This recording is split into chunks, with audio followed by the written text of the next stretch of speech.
Augustana are.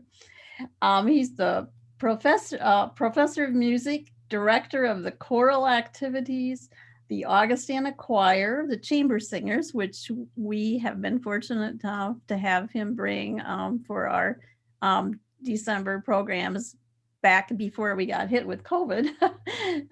The Augustana Academic Chorus, and in conducting all of that. And he has a BA in vocal performance from Bethany College, an MA in choral conducting from California State at Northridge, and a DMA in choral conducting and literature from the University of Illinois. And other than that, he's involved in a lot of things, and he can tell you if there's anything else that he'd like you to know. But I think most of you are familiar with him, and we're just really glad that you could do this for us. So thank you very much. Thank you. It's a pleasure to be here with you again. I'm sorry I'm not here with my students, because I know that that's much better when you have a chance to hear them sing.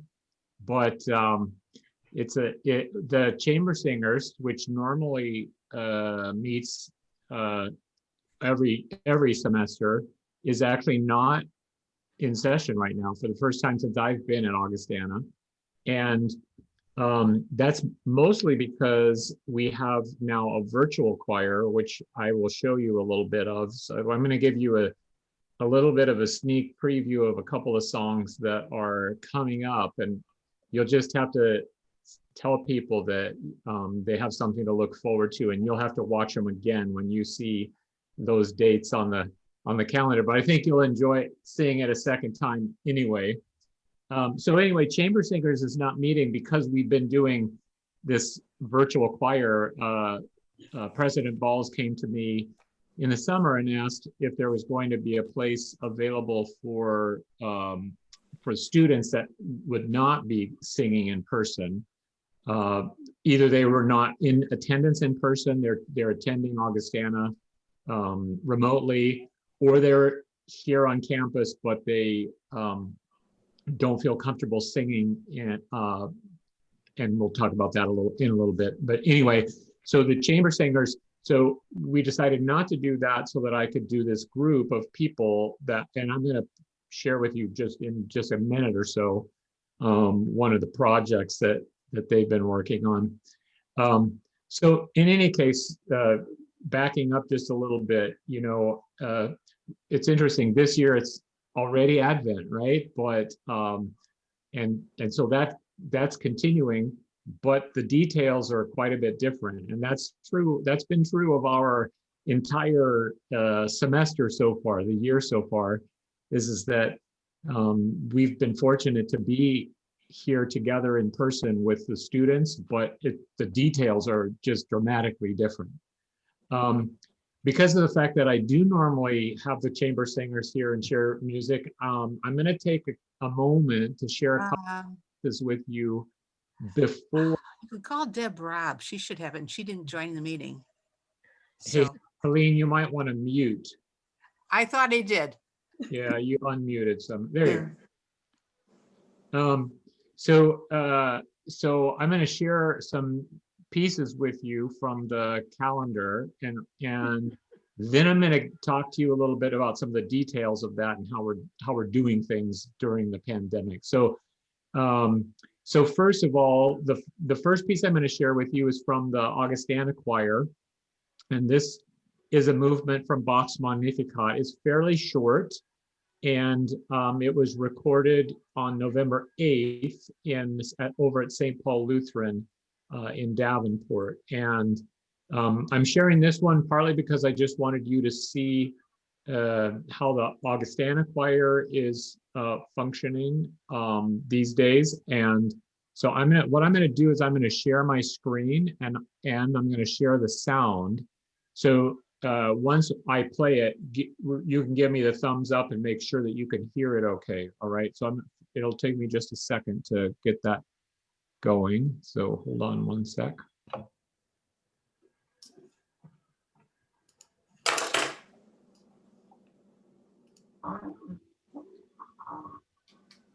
Okay, and I'm just so you know, I'm just looking at, I have two monitors here, so I'm looking the other direction like I'm talking to somebody out in space.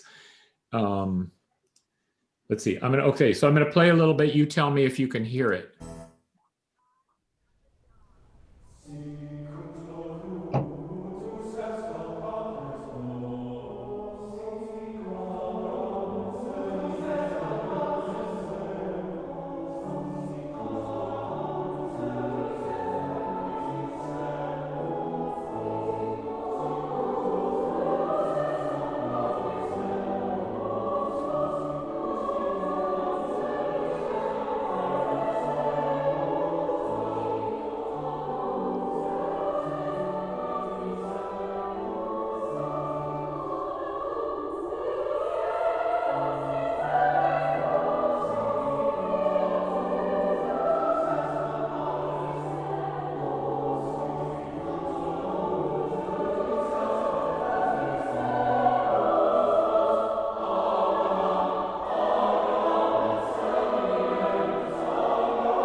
Okay, so you were able to see it and hear it? Okay, just a couple of quick comments about that. It looks like it, of course, looked like we were, 6 different groups or something like that. But the way that that was shot was with 6 different cameras from different angles, and then that was all edited together. So it's the exact same recording happening at the same time, but everything was just shot from different angles so that we could cover all the students that were in the space at the same time. So that's one of the pieces that you will hear. That's a sneak preview of one of the pieces that you'll hear. And then the next piece I'd like to play for you is from the concert chorale. And the very first recording that you saw if you've been following the calendar, was from concert chorale from Ascension Chapel. And this is also from Ascension Chapel. These pieces were recorded in October, at the very end of October in Ascension Chapel. So this is When Angels Sing.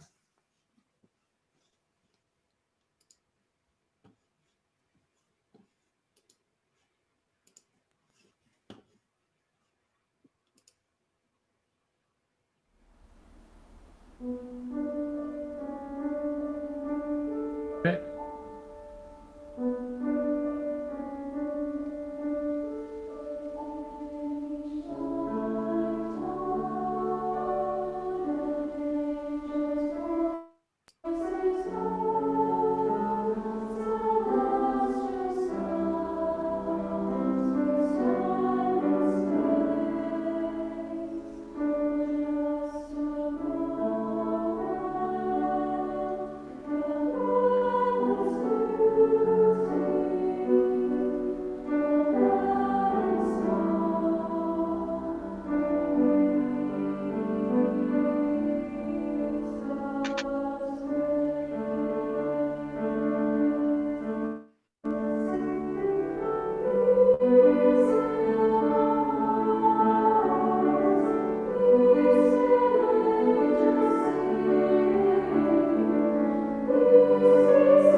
So that's another one that will be coming up in the middle of the month that you'll be able to hear again.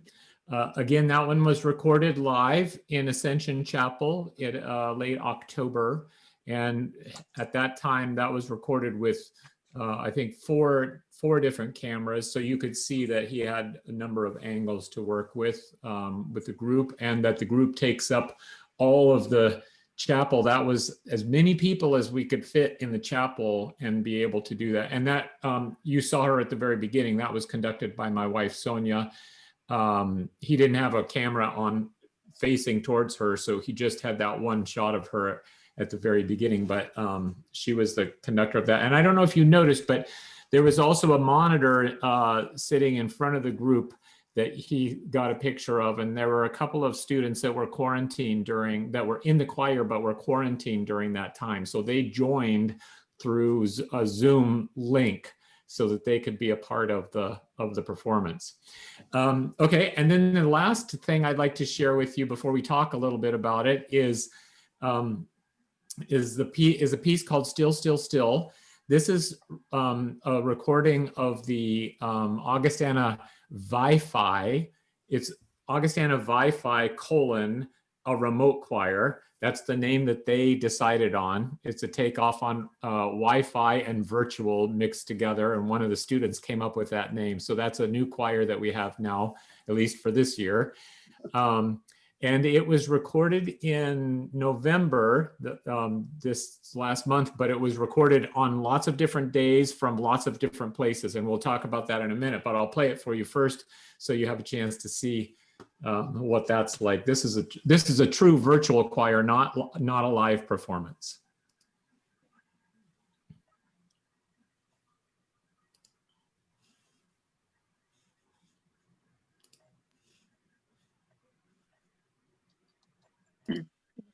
Hear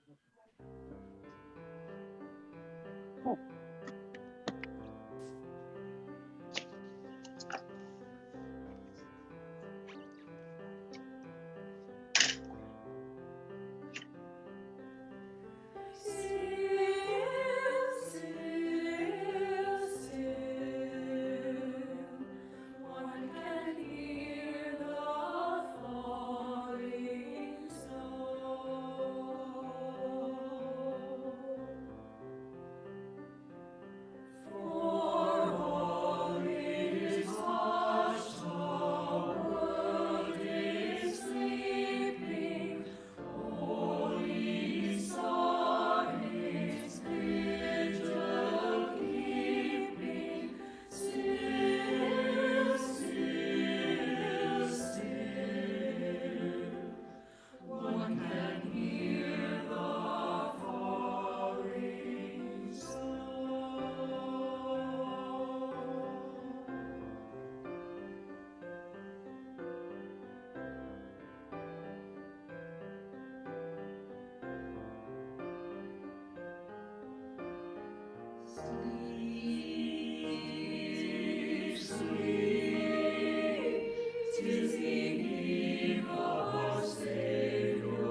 So that was our remote choir, and so this kind of what I wanted to talk to you a little bit more about today, and that is how are we singing during COVID-19? And I know that many of you know about this, but we learned very early on in the pandemic in March when this all came about that the virus was transmitted through aerosols.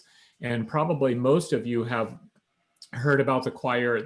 Early on, there was a choir in Washington State that had rehearsals shortly after the virus started showing up on the West Coast, and that a number of people in that choir rehearsal got sick, and I think one or two of those people died. And they found out shortly after that they had, they were just discovering all this about COVID, and that it was very dangerous to get together to sing due to the fact that the virus was being transmitted through the air. And so we spent a lot of time late spring and throughout the summer reading about what our professional organizations, the American Choral Directors Association and the singing associations in the United States and actually worldwide, we're doing a lot of studying about how to deal with this situation. And we had quite a few discussions amongst the Augustana faculty, the music faculty, to figure out what would be the best way to handle all of this. And we came out with some guidelines that have been pretty successful. Lots of choirs across the world are using them. The first is singing with masks. And as you could see in the live performances that we had, that all the students were singing with masks. And I don't know if you noticed the masks that they had, but they're very specialized. They stick out a little further than a typical mask. And so there's a little bit more room for the resonance to happen. Breathe in. Somebody needs to think. I'm going to mute everybody so that we don't get the extra sound. So I'm going to actually really quick grab one. I think I have one right over here. I forgot I was going to show you.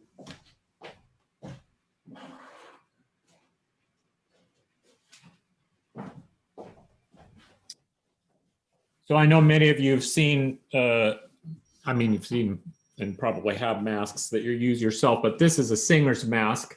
And you can see that it sticks out a lot further than a normal mask. When you put it on, it goes out a lot further. It does not muffle your voice as much as a regular mask. And it doesn't, when you breathe in quickly, it doesn't suck the mask material into your mouth. So you can sing with it for a variety of reasons. It makes it better for singing. And we had a generous donor that actually donated enough money to the music department, to the choral area, to purchase a mask for every student. It's 150 masks, and it was, the total cost of those masks was about $3,000. So, and somebody donated to that to us. And so we, as you can see from the recordings, that everybody's wearing a black, like what they call concert black mask, and they're all singing masks, so they don't muffle the sound as much, and it actually sounds. I mean, you can tell a little difference, masked or unmasked, but it doesn't change the sound very much. So that's one, was singing with masks. Number two was that we found the recommendation was, as you probably know, 6 feet is the common recommendation for distance. But when it comes to singing, the distance changes from 8 to 12 feet. So you should be distant by either 8 or more feet up to 12 feet. And so we are singing mostly between around 10 feet, 10 to 12 feet when we're singing together. We use Centennial Hall, we use Wallenberg Hall, and we use Potter Hall as our major, and the chapel as our major rehearsal spaces. And what we do, and like for instance, all of you have been in Centennial Hall. What we do in there is we have out in the audience that seats 1,300 people. We're spread out in the chairs that the audience sits in, and we're using about every 4th or 5th row and about every 10 chairs between 8 or 10 chairs between people. So so the Augustana choir takes up from the stage, the row right before the stage, all the way 3/4 of the way back. And we only have 50 people this year in Augie choir. So as you can see, that they're just completely spread apart. So the distance is a big thing. So they're singing with masks, there's the distance. And then finally, there's the amount of time that we're singing together. And basically that's 30 minutes of singing time. You have 30 minutes together singing, and then we leave the room for 15 minutes. Even a big room like Centennial, we leave that room for 15 minutes, and we let the air handling system rotate the air out of the room so that the aerosols are not building up to a more dangerous amount. And then we go back in for 30 more minutes of singing. So we do only 30 minutes of rehearsal at a time, but our rehearsals are 1 hour and 15 minutes long. So we do 30, 15, 30. And that's how we've been running our rehearsals. So there's the masks, there's the distance, and there's the time. And with those three factors that we have developed, the guidelines that we've developed for all of our ensembles, we have not had any cases of COVID that can be directly linked to any of our rehearsals. And we feel really good about that, the fact that it's been safe and that we've kept our students safe. Of course, there have been cases of COVID and quarantines and sequestered students as a result of exposure to COVID, but none of that has happened as a result of anything that's happened in our rehearsals. It's only been things that have been mostly outside of school, outside of the classroom are the problem when we have the problems in terms of students being exposed to each other. So that's been really good, and we've been able to sing in person. I told the students at the beginning of the year, or actually before the year started, I said, I just don't really know how this is going to work out, how long we're going to be together. Whether we're going to be in person, but we spent a lot of time setting it up as if that's what was going to happen. And it's amazing. I mean, I'm so happy to say that we made it through the entire semester, the first half of the year, with no cases of COVID as a result of singing and being in person for the entire semester. So that's just been really amazing to see that happen. In addition, we developed, as you saw there, a remote choir.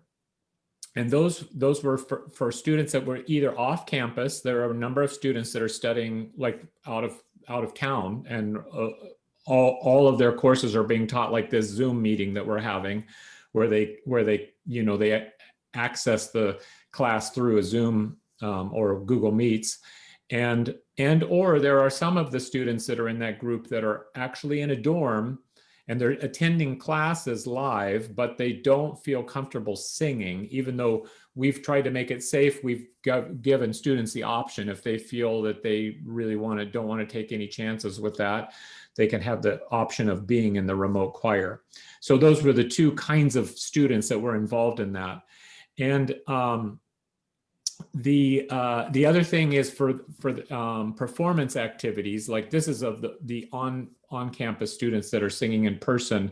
We haven't had any live concerts, right? So all the concerts are being recorded and being streamed through what you're seeing now as being the Christmas at Augustana Advent calendar.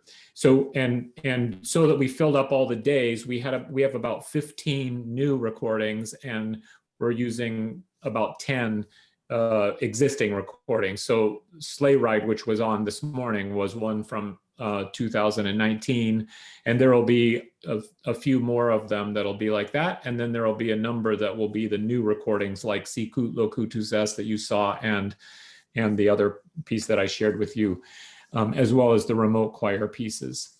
And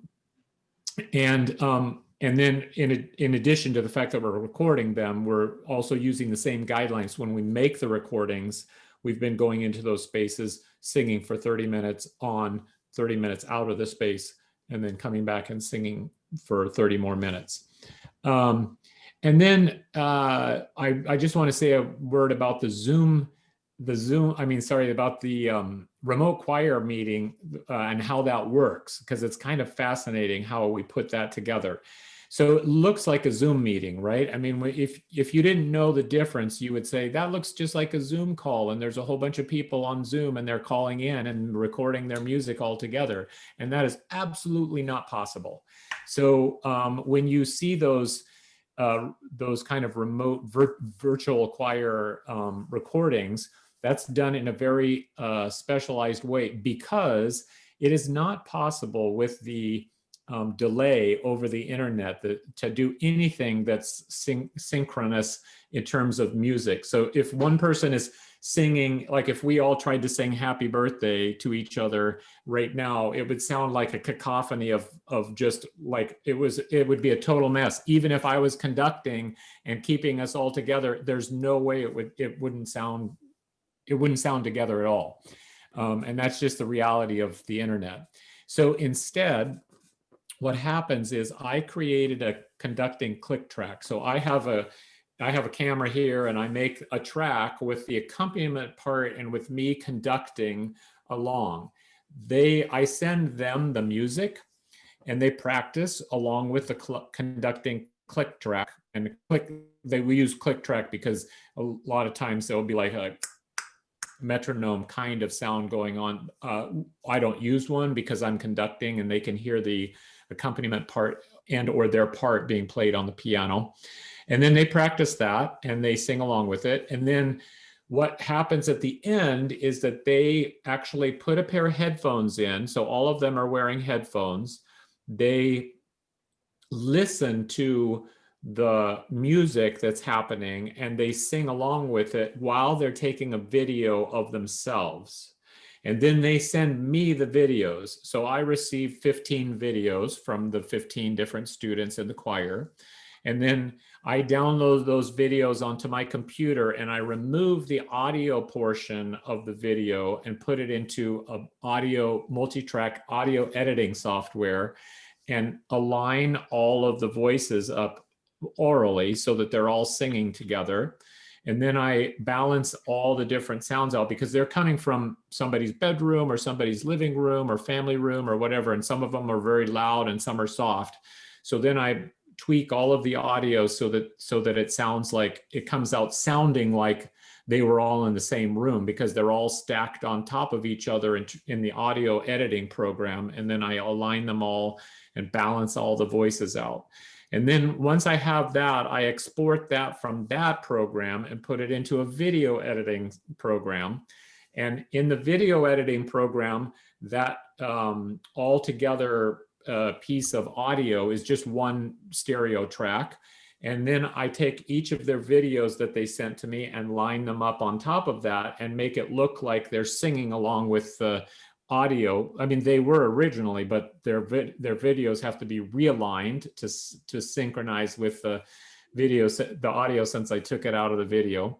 And then I have a little program that makes little boxes like what looks like what we're doing, and I apply that to the stack of videos, and I place them all on different places on the screen. And so that's the process. It does sound pretty much like they're all singing together, and they are actually all singing together. It's just that that's all edited together at the very end. So that's how the virtual choirs work. It's a lot of work on the editing end, and I do it because I'm pretty good with technology. There are a lot of choir directors that get somebody else to do it that's better at technology, but I've done the process, and I got to say I've learned a lot about how that all works. So our primary performance outlet this semester, of course, is the Christmas at Augustana Advent calendar. In addition to that, the choirs have all recorded some non-Christmas music this fall, and that has not been released yet, but will be coming out soon. So we will also have, in addition to those daily offerings, you'll be getting a link at some point through our social media, however you receive the link for the Christmas thing, that says something like Augustana Choir's Fall Virtual Concert. And that will be you'll be able to press on that link and it'll take you to a YouTube channel. And on that YouTube channel, we'll have all of the recordings for our fall offerings for this semester. So we've done, each of the choirs has done, I think, anywhere from 4 to 6 pieces this fall, which is not a lot different from what they normally do in a fall. It's been a little bit less because we don't have quite as much rehearsal time because of the break time that we take, and because it's just more complicated to get everybody together and do stuff. And it goes a little slower because they're so far apart from each other. I don't know, those of you who've sung in a choir know what I'm talking about. You're used to standing right next to somebody and you're relying on the people next to you and how that works. And with this, when you're 12 feet away from somebody, you can't hear very much other than just yourself. And so it's a new challenging experience for the singers to be able to learn their music in a different way. I think that's, I mean, basically what I'd like to share with you is that while we're not doing the things like we normally do, we've been really amazed and happy and gratified with the fact that we've been able to be making music together and making music even at a distance for people who can't or are not comfortable being together. And we've been able to now reach our alumni and our friends and, you know, friends of the college with the music. And we didn't think that was going to be possible. So, you know, we're very excited about the fact that we've had the opportunity to do that and that we've been able to do that this semester. And the plan is to continue that. We have J term. The choirs don't rehearse during J term, and then we will start up again in the spring term. And we don't know what's going to happen. I mean, this is how the year has been, right? I don't know what's going to happen in the spring term yet, whether, you know, enough people will be vaccinated. I highly doubt we'll get that together to a point where we can be, you know, like right next to each other without masks. So it's likely that we'll be doing what we've been doing, but we don't know the answer to that yet. So anyway, that's my spiel that I'd like to share with you, and I'm happy to answer. I know you have your meeting, but I'm happy to take any questions if there's anything that I didn't address that you're interested in knowing about what's going on with the choral area or our program.